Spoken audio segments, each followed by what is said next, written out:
And going to the hospital is already stressful. Getting an unexpected medical bill just adds to that headache.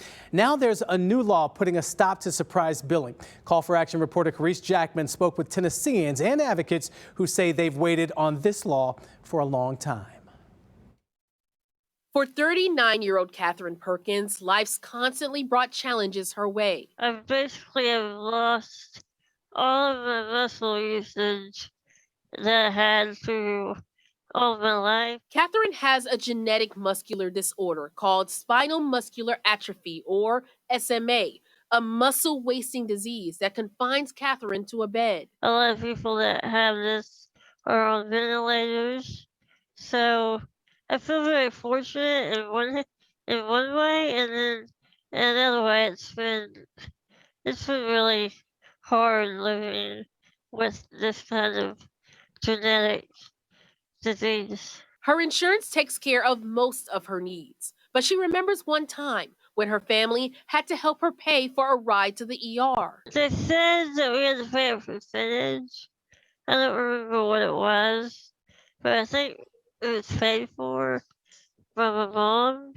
It was probably like $400 for her to pay for a ride to the hospital.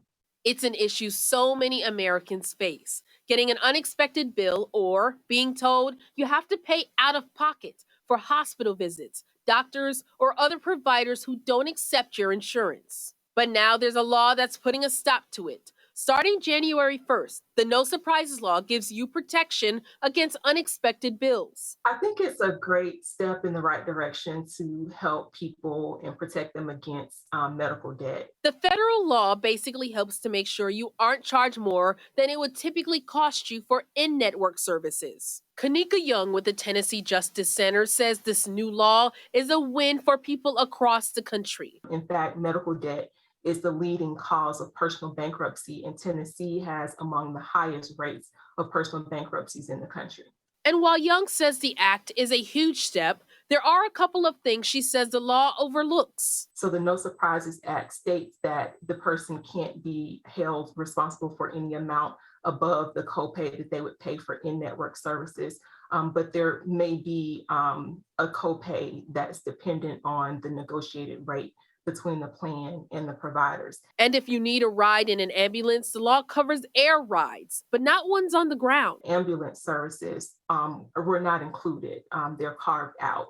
And so if people call for an ambulance, they may still get a huge bill if that ambulance isn't contracted with their insurance plan to provide the transportation that they need in emergency situations. Catherine hopes this act is the first of many. It's been a long time coming, in my opinion. They've waited too long, but they definitely need to get on it and get it done soon because people are suffering. A lot of people, not just me. Giving people one less headache to worry about long after they exit the hospital doors. I'm Carice Jackman, News 4 Nashville. For a full list of what the law covers, head to our website, WSMV.com.